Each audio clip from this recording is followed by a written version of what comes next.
I start with a quotation. Philosophy must be of some use, and we must take it seriously. It must clear our thoughts and so our actions, or else it's a disposition that we have to check and an inquiry to see if this is so, i.e. the chief proposition of philosophy is that philosophy is nonsense. And again, we must then take seriously that it is nonsense, and not pretend, as Wittgenstein does, that it's important nonsense. In philosophy, we take the propositions we make in science and in everyday life and try to exhibit them in a logical system with primitive terms and definitions, etc. Essentially, philosophy is a system of definitions, or only too often, a system of descriptions of how definitions might be given. This quotation comes from a book called The Foundations of Mathematics, a collection of papers by F.P. Ramsay, a Cambridge philosopher who died in 1930 at the early age of 26. The paper in which it occurs, written in 1929, it represents a view of philosophy which was then coming into fashion at any rate in England and to a lesser extent in the United States. The allusion to Wittgenstein relates to the Tractatus Logico-Philosophicus, the only philosophical work, apart from one short article, that Wittgenstein published in his lifetime. One of the main purposes of this work was to set a limit to what can significantly be said.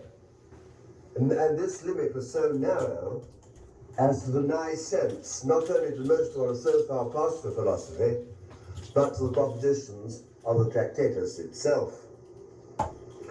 They were compared to a ladder which I could throw away once one had climbed up on it. The mere fact, however, that Wittgenstein thought it profitable and indeed essential to make use of the ladder showed that his allowing its steps to be nonsensical was disingenuous. He wanted his assertions to be believed, but to believe an assertion is to take it to be true, and what lacks sense can be neither true nor false. As Ramsay put it in another context, what you can't say, and you can't whistle it either. The idea that there are inexpressible truths which can, as it were, be whistled, gives currency to mysticism as well as to metaphysics, but it is nonetheless untenable. By 1929, Wittgenstein himself was beginning to repudiate most of the Tractatus, or much of the Tractatus, but he retained the view of philosophy as a disposition that you have to check and an inquiry to see if this is so. He held that philosophers were led to raise spurious problems through their misunderstandings of the ways in which language worked, and by various means which were designed to remove those misunderstandings, he sought to put an end to philosophical perplexity. Am I audible at the back of the hall? Thanks very much. His aim, as he expressed it in a much-quoted phrase from his posthumously published Philosophical Investigations, was to show the fly the way out of the fly bottle. Philosophy, on this view, consists in the first instance in getting oneself imprisoned in the fly bottle, a meritorious if misguided act, then in beating one's wings against its sides, and finally in discovering and pointing out to others the method of escape. This conception of philosophy has had its devotees, still has, but to many of us, including those like myself, who had found great enlightenment in the Tractatus, it offered less than we wanted. Though it was pleasant to fasten the charge of uttering nonsense onto other would-be philosophers, The idea that philosophy consisted only in the commission and redemption of sins against the canons of language appeared to devalue the subject more than it deserved. For the most part, therefore, in the 1930s, we opted for the second of Ramsay's alternatives. The purpose of philosophizing was to clarify, not just through the exposure of metaphysical nonsense, but through defining the cardinal terms of ordinary and scientific discourse and exhibiting their logical connections. It might have been thought that to represent philosophy as no more than a system of definitions was also to devalue it unduly. But that wasn't how it seemed to us then. We admitted that a great deal of what has been called philosophy would have to be sacrificed. In a rather insensitive fashion, we offered it the consolation prize of being reclassified as poetry. But we thought that enough remained to justify our claim to the goodwill of the former establishment. There was, after all, a Socratic tradition, the tradition of raising such questions as, what is justice? What is truth? What is knowledge? Of which we could claim to be the heirs. And an empiricist tradition, to which we could also lay claim, once we had purified it, of its accretions of psychology. Hadn't Locke declared himself content to be employed as an under-labourer in clearing the ground a little and removing some of the rubbish that lies in the way of knowledge? This was indeed a piece of mock modesty, overemphasizing the merely negative aspect of Locke's achievement. But the image of clearing the ground was happily chosen, and wholly suited our book. We were wrong, not indeed in claiming this inheritance, but in our estimation of the legacy. Though they may sound like requests for definitions, the Socratic questions are not really such, at least in any straightforward sense. They are not questions to which one looks for the answer in a dictionary. And even if they had been, our conception of philosophy would still have been unduly narrow, as I shall later try to show. But first, I want to explain how we came to adopt it. The main reason lay, I think, in the grant of autonomy, which we thought ourselves obliged to accord to all other domains of knowledge. And here, in England at least, an influence even greater than Wittgenstein's was that of another Cambridge philosopher, G.E. Moore, who, after entrancing Bloomsbury with his Principia Ethica at the beginning of the century, had proceeded by the 1920s to become the champion of common sense.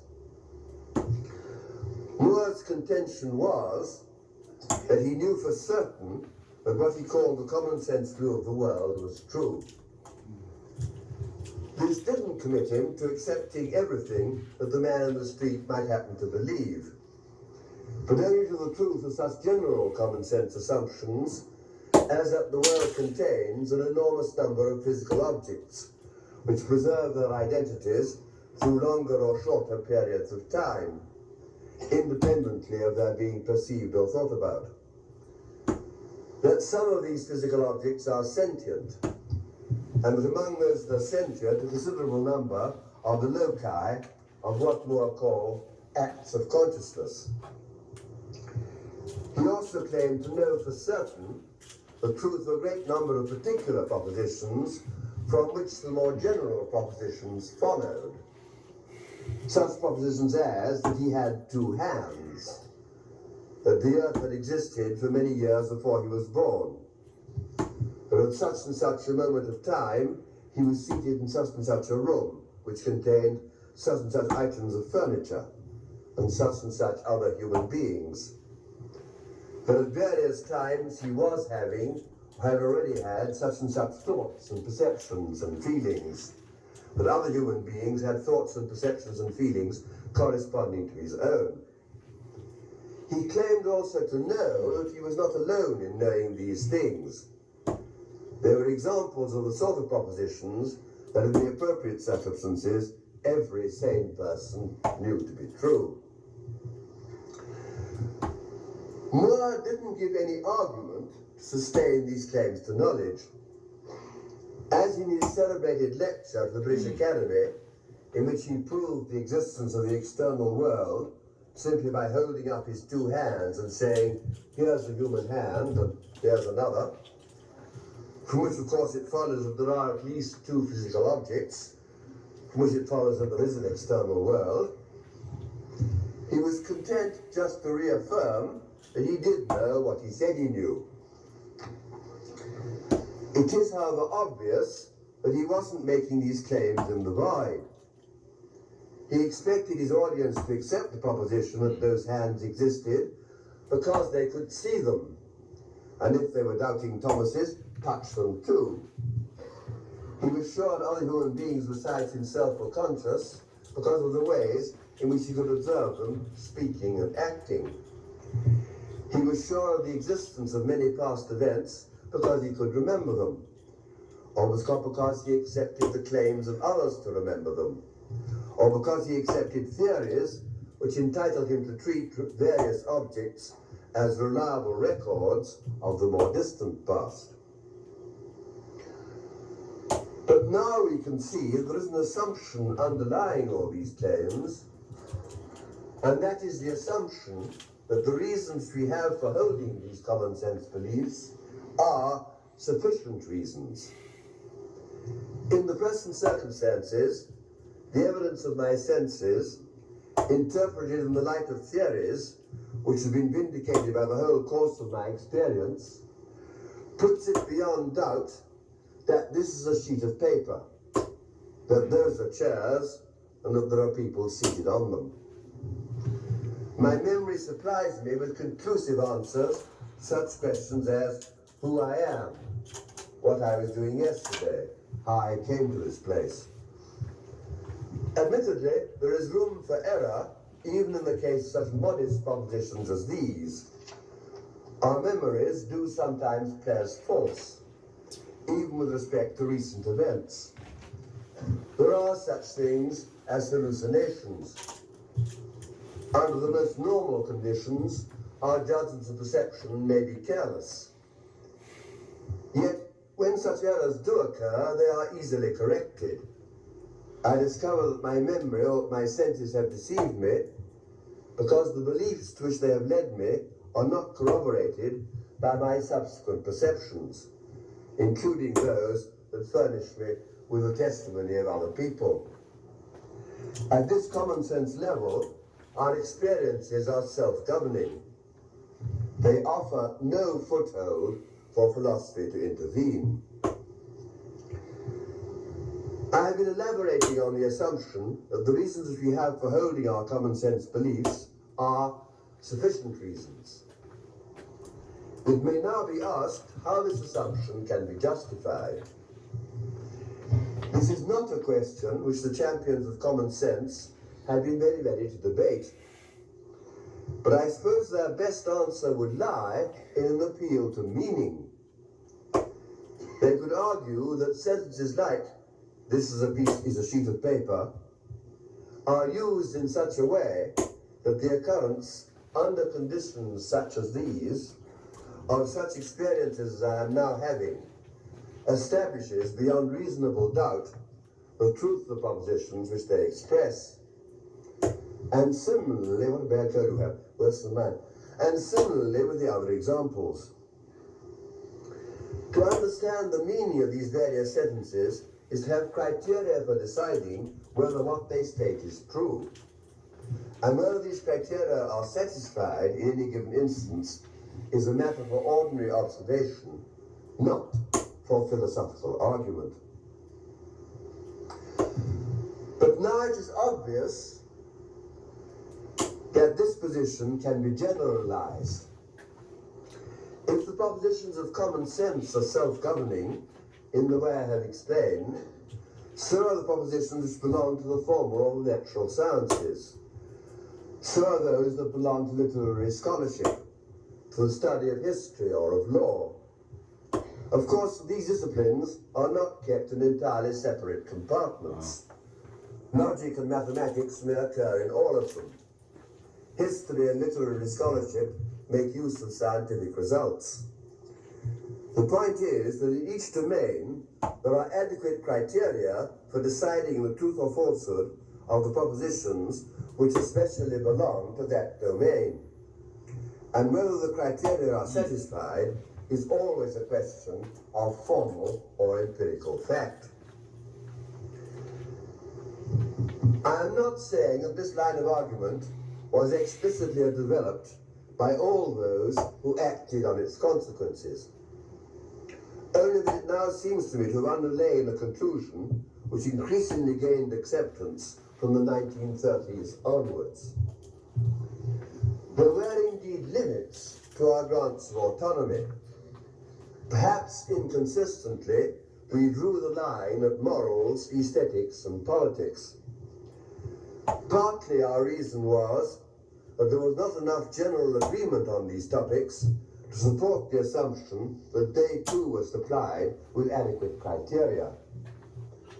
Partly, that with metaphysics and theology in the offing, we didn't want to run any risks of legitimizing appeals to intuition. So we didn't go all the way along the road which aims at admitting everything on its own terms.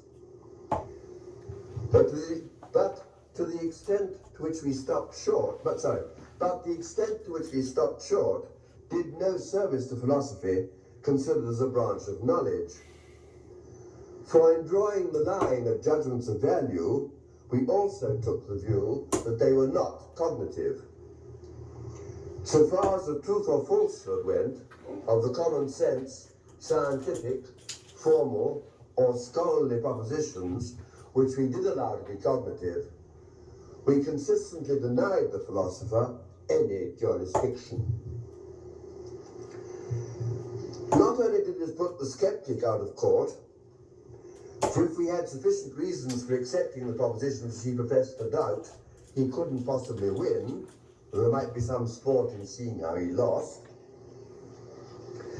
But it left the philosopher with nothing to justify and no occasion even to speculate. For what could he speculate about? All the legitimate subjects were already preempted. In what way then, except as a censor of nonsense, could he take part in the advancement of knowledge? The answer, which you have seen to be given, is he could tell us what was meant by various terms or by various types of statement. He couldn't criticize, but he could clarify. And in clarifying, he could promote criticism. Thus, Ramsay allowed that in special cases, an investigation of meaning might lead to a change in the meaning of some crucial terms. But didn't we already know what we meant?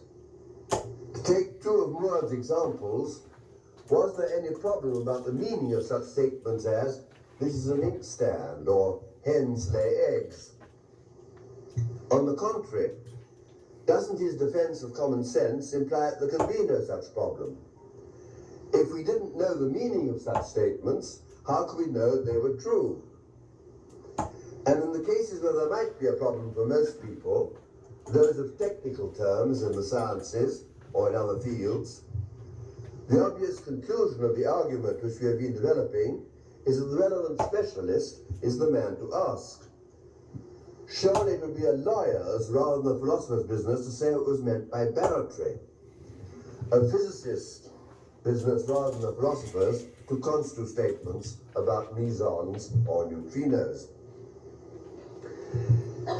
The official answer to this objection was that of course there was a sense in which we already did know what we meant by the terms or the sentences on which we were setting the philosophers to work. After all, he wasn't supposed to be privileged in this respect, and if he didn't know what they meant in some sense, he couldn't get started. But there was also a sense in which we didn't know what they meant. Neither was this for the reason the terms in question were obscure or technical. They could just as easily be terms in ordinary use. I know what time is, said St. Augustine, so long as you don't ask me. But what was he hesitating about when they did ask him? If we continue to follow Ramsay, we should say that he was wondering how to define time. And in this case, our answer would be correct so far as it went. But it wouldn't go quite far enough. The reason why it wouldn't is that any definition that one might give would itself be likely to contain terms which call for further explanation, or at any rate, raised further problems. For instance, we might think of defining time as the locus of anything which is past, present, or future, or alternatively, as the domain of the relation of being earlier than. The question would then arise whether these definitions are equivalent, and if not, which of them is to be preferred. If we opt for the earlier than relation, we can define the past as anything which is earlier than some event E, where E is the speaker's current utterance, or any other arbitrarily chosen event which is contemporary with the speaker's utterance. The present is anything which is contemporary with E, i.e. neither earlier than nor later than E, though commensurable with it. The future as anything which is later than E. This would, however, expose us to Bergson's charge of spatializing time, since the proposition that one event is earlier than another, assuming it to be true, is true for all time. There's no change in the temporal order of events. We are, as it were, taking a God's eye view of the whole series. But then what has become of the moving finger, the ever-rolling stream? It survives only in the fact that our own states, and consequently the different standpoints in which we actually survey the series, themselves occupy successive positions in it. Alternatively, if we take the notions of being past, present, and future as primitive, we can define the earlier than relation in terms of one event's being past and another is present. But then our account of time will always contain a subjective element, since it will not only be describing the temporal series from a point of view within it, but relating all our descriptions to this point of view. The moving now can be indicated only demonstratively in some actual context in which the speaker finds himself. Neither is this the only problem about time. If we conceive of motion as continuous and want to escape from Zeno's paradoxes, we have to treat the moments of time as forming a compact series on a par with the points in space. If Achilles had to pass through an infinity of points one after the other, not only could he not catch the tortoise, but he couldn't get started. Before he had run a yard, he would have to have run half a yard. And before he had run half a yard, he'd had to run a quarter of a yard. And before that, an eighth of a yard. And so ad infinitum. Or in meters, if you prefer it. The difficulty is met by denying that there is any first point which he occupies, and any first instant after the start of the run at which he could occupy it. However short a distance he has gone, and however short a time it has taken him, he has been at some point nearer the start at some earlier moment. If this idea doesn't appeal to us, perhaps on the ground that it is hard to give it any physical meaning, we can try the alternative of conceiving of time as discontinuous. It will then follow that motion too is discontinuous. A moving object will be at place P1 at a moment T1, and at a different place P2 at the next moment T2, without there being any time during which it travelled from one point to the other. I do not dismiss this possibility altogether. One can never dismiss anything in physics altogether. But I do find it even harder to accept. Well, I mean, some things have got dismissed in the past, but which possibly won't come back, one or two things. From this time. And in any case, what is a moment of time?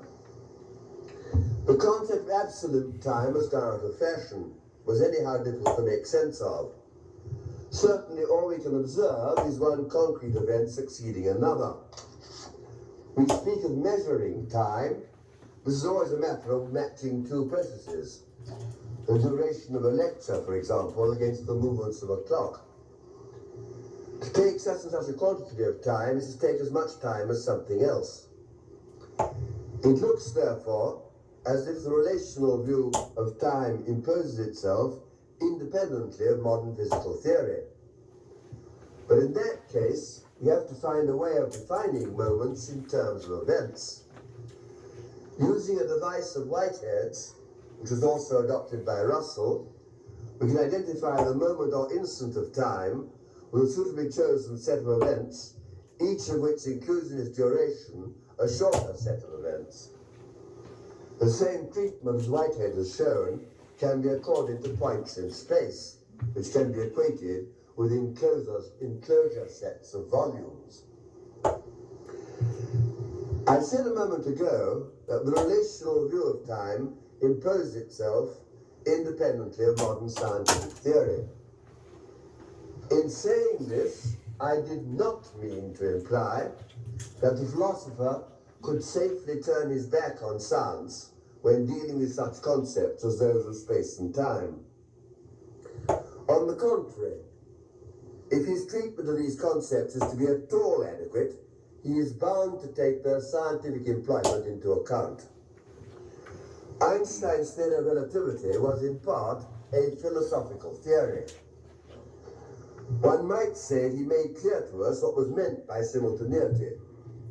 But I think a better way of putting it would be to say that he showed the current concept of simultaneity to be defective and substituted a more adequate concept for it.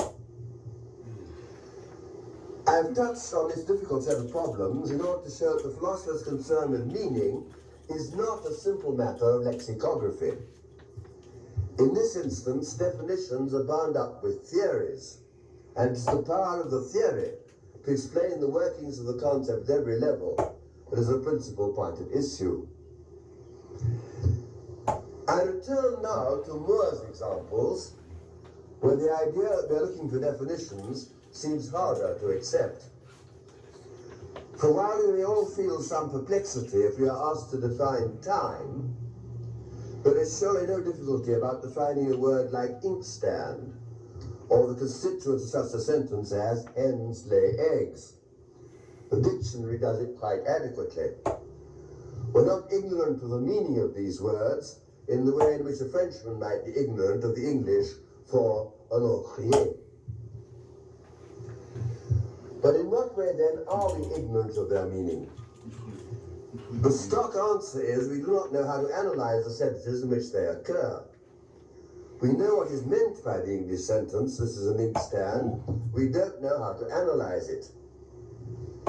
But what is the difference between knowing what a sentence means and knowing how to analyze it? The distinction is due to Moore, but he never properly explains it. In some cases, indeed, there would seem to be no difference. Thus, an example which occurs in the work of Moore and others is the proposition that brothers are male siblings, which one can easily find out from a dictionary, not from a French dictionary, because there is no French word for sibling, as I discovered the other day to my embarrassment. But from an English dictionary, yes, and a German one. It's not, however, a very good example, since the question what brothers are is of any philosophical interest. What is of philosophical interest is the question how to interpret statements of identity, and how it comes about that they are not trivial. If brothers are male siblings, why should the statement that brothers are male siblings tell us anything more than the triviality that brothers are brothers? You may say it tells us something about the meaning of English words, and this is right in a way, but it would be a mistake to think the statement was just about English words, as becomes clear when one translates it into a foreign language. One of our previous and much more interesting example that points are classes of volumes. If this is true, it is surely not trivial, and it doesn't look like a linguistic statement. At any rate, one wouldn't expect to learn it from a dictionary. The dictionary will also fail us when it comes to the analysis of sentences like "this is an inkstand." And not only for the reason that in an example of this sort, the inkstand is not appearing in its own right, but merely as a specimen of a familiar, or familiar in the days when Moore wrote, sort of physical object. For looking up the dictionary definition of a physical object wouldn't profit us either. The question which Moore was raising when he asked the analysis of such sentences was, in general terms, the question how physical objects are related to the sense data which he thought the demonstratives were used to designate. But now we see that there can be an appreciable difference between knowing the meaning of a sentence and knowing its analysis. For it is hard to see how any mere reflection on the meaning of sentences like "this is an inkstand" could lead one to formulate Moore's question. To begin with, how do sense data get into the picture? The answer is that here again we come upon the influence of a theory. Sense datum was the term used by Moore and Russell to refer to what was immediately given in sense experience. Up to that time, the time of their writing, early part of the century, there had been fairly general agreement among philosophers that our perception of physical objects was not direct. A perceptual judgment, like the judgment that this is a table, was thought to be an inference for which the awareness of some sensory item supplied the premise. These items were designated as simple ideas of sense by Locke, as sensible qualities by Berkeley, as impressions by Hume, as representations for Schellemann by Kant, and as sensations by John Stuart Mill. More recently, a similar use has been made of the terms sensum, sense content, and sense quale, or simply quale. The choice of these different terms reflects different views about the state of the entities they were supposed to stand for, whether they were mental or physical or neutral, whether they were private, whether they were particulars or universals. The prevalent view, which is mainly due to Ryle and Austin, is that none of these problems arises, since there are no such entities as those that the terms in question were meant to designate. My own opinion is that while it is not necessary to have recourse to sense data, or qualia as I would prefer to call them, in order to describe the facts, their introduction is legitimate and in some ways advantageous. I do not, however, intend to argue this case here. The point that I wish to make is that whether they were good or bad, the reasons for bringing in sense data have had to do with meaning only insofar as the theory of meaning is connected with the theory of knowledge. To go back to Moore, his position was that while he frequently knew the truth of such a proposition as that this is a table, he not only didn't know what he then knew, in the sense he didn't know how the proposition was to be analyzed, but he also didn't know how he knew it. And the answer to the first question was supposed to provide the answer to the second. What was going to count as a satisfactory analysis of sentences expressing perceptual judgments was a way of reformulating them which would show how such judgments could be known to be true. Thus, sense data came into Moore's analysis because of his assumption that it is only through being presented with some sense datum that one gets to know that such and such a physical object exists. And if we ask why he thought this, and why so many philosophers have made similar assumptions, the answer is they have been persuaded by a set of arguments not about the meaning of words like see and touch, but about the possibility of illusions, the variations of the way things appear under different conditions, their causal dependence, the causal dependence of our perceptions on the states of our nervous systems. These arguments bear on the meaning of sentences like "this is an inkstand" only insofar as they supply us with a motive for redescribing the situations which we take as warranting our acceptance of such sentences. If, as I believe, it is possible to meet the objections that have been raised against the use of a term like sense datum, its introduction can be defended on the ground it helps to bring out the complexity of these situations, which, but for those arguments, we might have overlooked.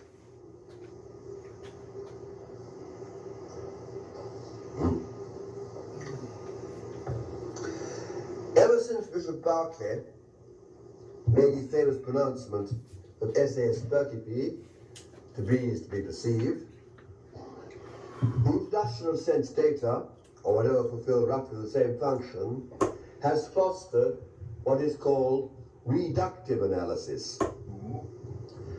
An analysis is said to be reductive when it represents one type of entity as constructible out of another type of entity, which is taken to be more primitive. An example of such an analysis is Russell's and Frege's elimination of numbers in favor of classes. In new mathematics, I believe this has now become. Another would be the demonstration that political states nothing over and above the citizens who belong to them. In the field of perception, the reductive theory is that which is known as phenomenalism, the theory that physical objects are constructions out of actual and possible sense data. It is summarized in John Stuart Mill's dictum that things are permanent possibilities of sensation. The advantage of a phenomenalist, as opposed, say, to a causal theory of perception, is that if it works, we do not have any problem about how we know that there are physical objects. Or rather, we have only the general inductive problem of explaining how we can ever be justified in going beyond our data. We don't have any further problem because we are making what I call a horizontal inference, extrapolating to entities of the same kind as those with which we started. On the other hand, if we regard ourselves as making a vertical inference, extrapolating to entities of a different kind, then we do have the further problem of supplying some proof that there are such external entities as our causal theory postulates. Objects which, according to the theory, we do not and could not ever perceive. But can it be doubtful whether there are physical objects? Mustn't an analysis of perceptual statements which allows this doubt be wrong? Not necessarily. The point which the champions of common sense have overlooked is there may be different sets of posits, as Professor Aquinas called them, which might serve to account for our experience. And it depends upon contingent features of our experience that any such system works.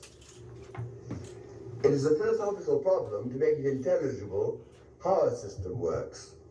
And the main objection to the causal theory of perception, at least in its classical form, is that it fails to do this. The difficulty is to see how we could possibly pick out any external objects as being the causes of our sense data, unless these objects could be independently identified. So long as the identification of these objects may depend exclusively on physical theories, it remains a mystery how the theories themselves can ever get going. This argument is not, however, an objection to the inclusion of a causal clause in an analysis which allows for the objects to be independently identified. From this point of view, phenomenalism is superior. But the trouble with classical phenomenalism is that it was too ambitious. It assumed that analysis had to consist in furnishing translations, or at least descriptions of how translations might run. And this seems not to be feasible. One has to fall back, I believe, on showing how the common sense conception of the physical world can be viewed as a theory with respect to a neutral basis of sensory elements. This is achieved by a method of fictive construction. One shows how the elements are get transformed into enduring objects and how the spatial and temporal relations found between them could be developed into a system. If this method is successful, it does in a way yield both analysis and the justification. It shows how the theory works and that it works. In this case, a process of description seems to be enough. The positing of physical objects is not very hazardous, though it could conceivably go wrong. For example, in microscopic physics, the ordinary criteria of identity through time break down, and one could imagine this happening on a larger scale. It might be the case that objects move discontinuously, or that many fewer things stayed put over any length of time, so that we were deprived of our traditional frames of reference. I think that I can imagine an everyday world in which the concepts of field theory would be more serviceable than the particle concepts with which we actually operate. But even then, we could be philosophically content with description, a description of those features of our experience that favor the concepts of field theory. We should just be describing a rather different world. There are, however, more troublesome cases where description doesn't seem to be enough. One of the worst of them is the problem of one's knowledge of other minds. Here we have no particular difficulty in describing the criteria that we actually use. How do you know he's depressed? He told me so. Look at him. He doesn't play with the children as he used to. He tried to kill himself. There is no question but that these are acceptable answers, at least in the sense that we unhesitatingly accept them when we're not philosophizing. We can be wrong, of course. He wasn't depressed at all. He had fallen into a Byronic phase. This comes out when the psychiatrist gets onto him. But then it does come out. More often than not, our attributions of mental states to others are settled beyond serious doubt. Why then should there be any philosophical doubt? The reason is not so much that things sometimes go wrong as that our procedures seem logically unsatisfactory. It's not that the accepted criteria don't work, but we can't account for their working in the way they do. The stages of the argument are well known, and the relation is not observable. Of course, it is observable in one's own case, and it is this that gives the theory that the connection is inductive what plausibility it has. But it's an uneasy position to hold. The empirical evidence doesn't seem strong enough for the weight which is put upon it. This being so, why should the skeptic not prevail? Why do I not admit that I do not have any very good reason to attribute thoughts and feelings to anyone other than myself? I cannot in fact rid myself of the belief that other people do have a mental life, but I might be brought to admit that it was irrational. This seems to have been the position which Hume took with regard to most of what he called our natural beliefs, though he was surprisingly unconcerned with this particular problem. But it's not at all easy to hold a belief as firmly as I hold this one. I mean, I really don't think you're robots, and also think it irrational. So it's very tempting to fall back on saying that the evidence is sui generis, but nonetheless adequate for that. The trouble is that the skeptic's argument remains unmet. In one way, indeed, the skeptic has prevailed. His victory is shown in the prevalence of physicalism, which is the modern version of materialism. I cannot believe that the theory that sentences ascribing mental attributes to oneself or to others are equivalent to sentences ascribing physical attributes would ever have resulted from a dispassionate study of the way in which these sentences are used.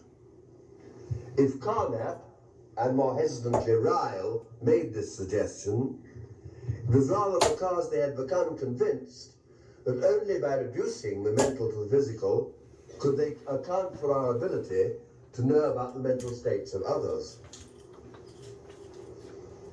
The wildly implausible reduction of one's own mental states to physical ones was then forced on them by their acceptance of the valid argument that the analysis of statements about a person's experiences couldn't be radically different according as the statement was uttered by another person or by the person himself.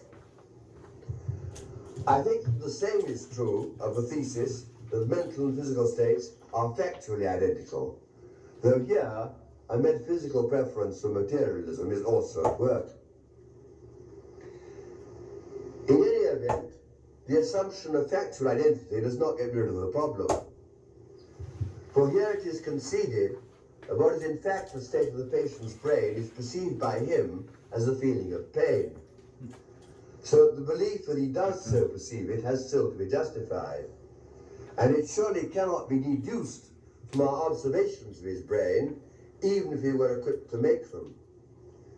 Consequently, even if we could be said to be witnessing his feeling when we examined his brain, it remains unclear how we could know that this was so. This difficulty would indeed be removed if we took the bold step, which some physicalists do recommend, of simply defining a mental state as whatever causes such and such behavior, and then applying Occam's razor. This does seem an improper begging of the question. The invocation of Occam's razor, though surely unjustified in this instance, if only because of one's consciousness of one's own experiences, does, however, create a difficulty for the otherwise attractive suggestion that we're justified in attributing mental states to others because this makes better sense of the evidence than any other hypothesis. Perhaps the answer is that we don't in fact have the physiological theories which would enable us to explain such things as intelligent behavior without attributing conscious purposes to the agent. And that even if we did have them, we couldn't make very much use of them. For instance, it would hardly be practicable to keep people's brains under constant observation. Even so, the theoretical difficulty remains, even if we did possess these theories and could use them, it doesn't seem likely that we should cease to attribute mental states to others any more than we should cease to attribute them to ourselves. We've come a considerable distance from the conception of philosophy as a system of definitions, though perhaps not quite so far from the Wittgensteinian idea of it as an attempt to rid ourselves of intellectual cramps. In the case of the problems which you have just been discussing, the Wittgensteinian approach gains some support from the fact that in dealing with them, we don't expect to come upon some new piece of evidence, some fresh clue to the existence of physical objects of other minds that so far been overlooked. This does not, however, justify Wittgenstein in saying that philosophy leaves everything as it was. Neither does it commit us inescapably to the assumptions of common sense. Even when we do not expect any new evidence to be forthcoming, it is still possible to offer a radically new interpretation of the evidence which we already have. And indeed, this is just what Ryle and Wittgenstein were doing when they campaigned, rightly or wrongly, in fact, in my view, wrongly, against inner processes. At the present time, philosophical fashion, at least in the English-speaking world, has moved away from the theory of knowledge and concentrated more on topics within the field of what one might call logical grammar. For this, the influence of American philosophers like Quine, Davidson, and Kripke has been primarily responsible, together with the revival of interest in the work of Gottlob Frege, the great 19th century German logician, who, though almost unrecognized in his lifetime, is now seen in retrospect as having contributed more to the development of logic than anyone since Aristotle. Attention is paid to such questions as well as it is possible to give a systematic account of the meaning of sentences in terms of their truth conditions. Whether there is an ultimate logical distinction between subject and predicate, whether proper names have a sense, as Frege thought they did, only as Mill thought a denotation, whether statements of identity are necessarily or only contingently true, whether Leibniz's laws, the expressions which refer to the same things, can be substituted for one another without change of truth value, we're made to apply to indirect discourse. The treatment of these questions comes closer to being scientific. Hypotheses are advanced and are tested by linguistic examples. Logical grammar, like the science of linguistics, which is in some ways allied, is considered to be worth pursuing for its own sake. But it can also be seen as having a bearing on ontology, the theory of what there is. My own picture of the world is very like Hume's. I think of it as consisting in observable states of affairs, dispersed in space and time, with no necessary connections between them. There is no room in the picture for anything that is a merely possible object. We can deal with possibilities in a secondary explanatory system. But to borrow an image from William James, the notes which are issued in the secondary system have to be cashed in primary coin. I am therefore interested in the development of semantics which will reconcile the statements I wish to hold true with this overall position. Thus I adhere to Quine's program of eliminating singular terms, because it can sort through the fact, or what I take to be the fact, that we are presented not primarily with particulars, but with qualities or patterns, out of which particulars can be constructed. In many ways, Quine follows Russell, and there's an echo here of Russell's idea of making language reflect the structure of the world.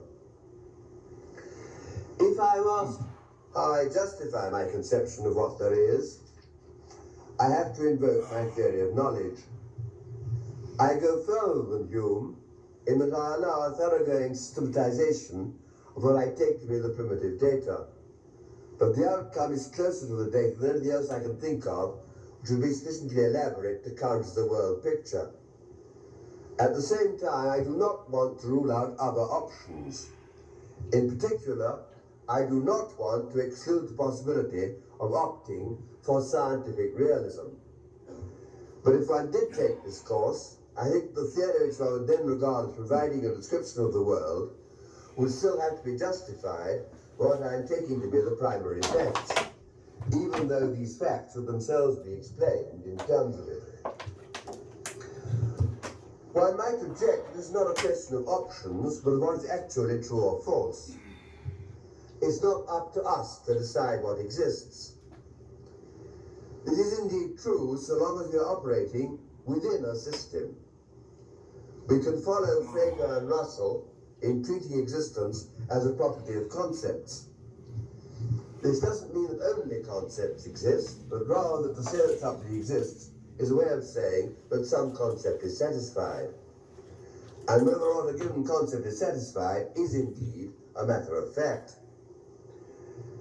But while this criterion of existence is acceptable so far as it goes, it ceases to be of service when we try to compare different systems. For then the question at issue is not whether such and such concepts are satisfied, but what concepts are admissible.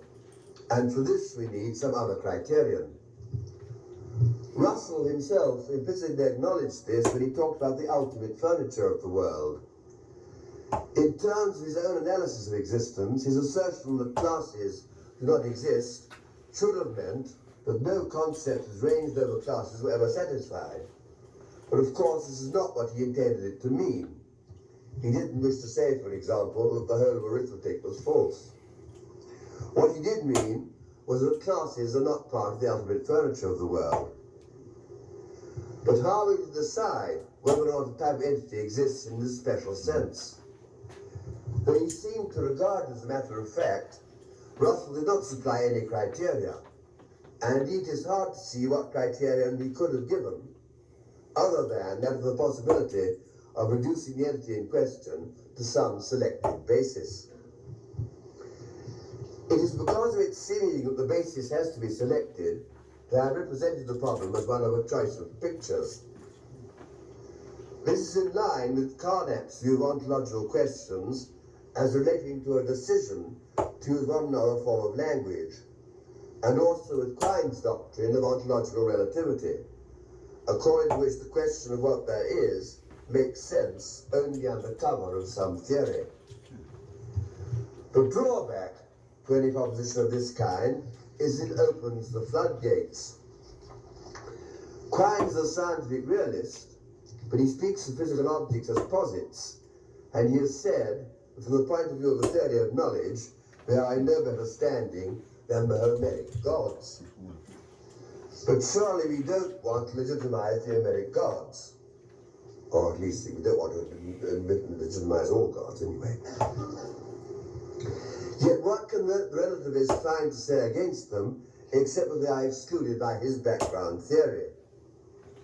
He can argue that a theory which admits them is less effective than his own, in the sense that it makes a poorer job of systematizing our experiences. It could, however, be argued we are already making use of a theory in deciding which is the better systematization. But there's a touch of circularity here which may be unavoidable, but this seems to be preferable to complete permissiveness. I have touched rather lightly on a wide range of topics. There are many that I have left untouched. For instance, I have said nothing at all about moral philosophy. But I hope I have been able to give you some idea of the course that the analytical movement has been taking. In particular, I hope to have shown that for all the sound and fury of its campaign against metaphysics, has not turned its back upon the perennial problems of philosophy. It may even have contributed more to their solution than could have been achieved by a less prosaic approach. Thank you.